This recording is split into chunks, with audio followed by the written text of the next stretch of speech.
Hello guys, সবাই কেমন আছেন? আশা করি সবাই ভালো আছেন, আমিও ভালো আছি।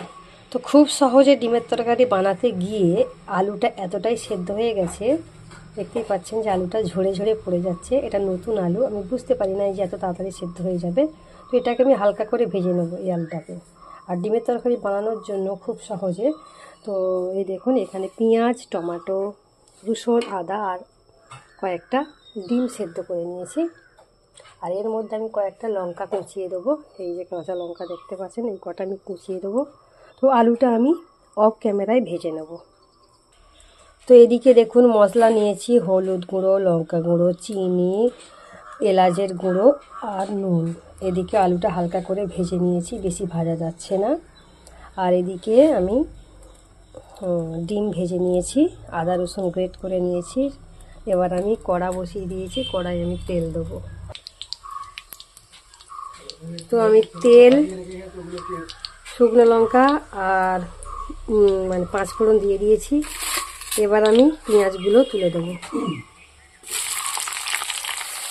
তো কাঁচা লঙ্কা, পেঁয়াজ, টমেটো সব দিয়ে দিয়েছি। তো এগুলোকে ভালো করে সুন্দর করে আমি ভেজে নেব। তো টমেটো, পেঁয়াজ, কাঁচা লঙ্কা এগুলো ভালো করে ভাজা হয়ে গেছে। আর আমি এর মধ্যে পরিমাণ মতো নুন দিয়ে দিয়েছিলাম, যার কারণে তাড়াতাড়ি ভাজা হয়ে গেছে। তো এবার আমি এর মধ্যে আদা রসুনটা দিয়ে দেবো।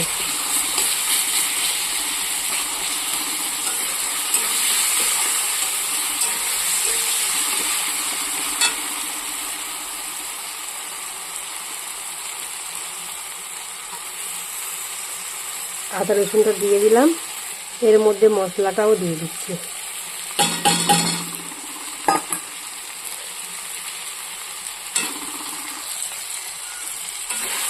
তো মশলাটা আমি সুন্দর করে ভেজে নেব।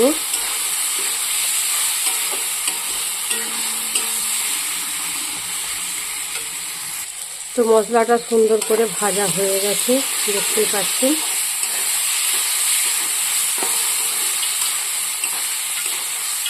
তো আমি এর মধ্যে জল দিয়ে দেবো।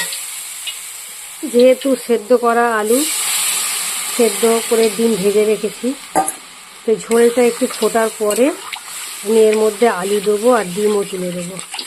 কারণ এখন যদি আমি আলু দিই, এমনিতেই তো আলু গলে গেছে, আর এর মধ্যে যদি এখন দিই তাহলে কিন্তু আলুটা আরও গলে যাবে। তো ঝোলটা ফুটে গেছে, এর মধ্যে আমি ভেজে রাখা আলুটা দিয়ে দেবো।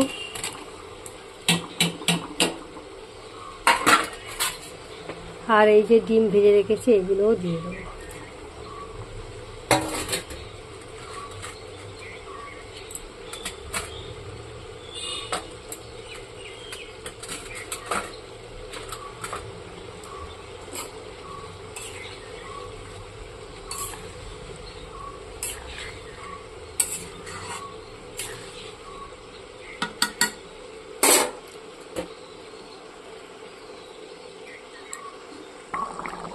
তো দেখুন ডিমের তরকারি রেডি হয়ে গেছে, ঝোল ঝোল ডিমের তরকারি।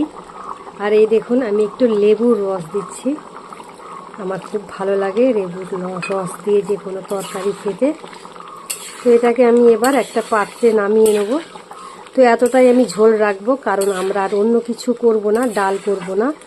ডিমের তরকারি হবে, তার সাথে একটা সবজি হবে আর ভাত, আর কিছুই না। তো চলুন, খুব সহজে খুব তাড়াতাড়ি আপনাদেরকে ডিমের রেসিপি দেখালাম। তো পরবর্তী সময় আবার দেখা হবে নতুন একটা ব্লগ ভিডিওর সাথে, নতুন একটা রেসিপির সাথে। তো এখন আপাতত বিদায় নিচ্ছি। সবাই ভালো থাকবেন, সুস্থ থাকবেন, নিজের প্রতি খেয়াল রাখবেন। Tata, bye bye.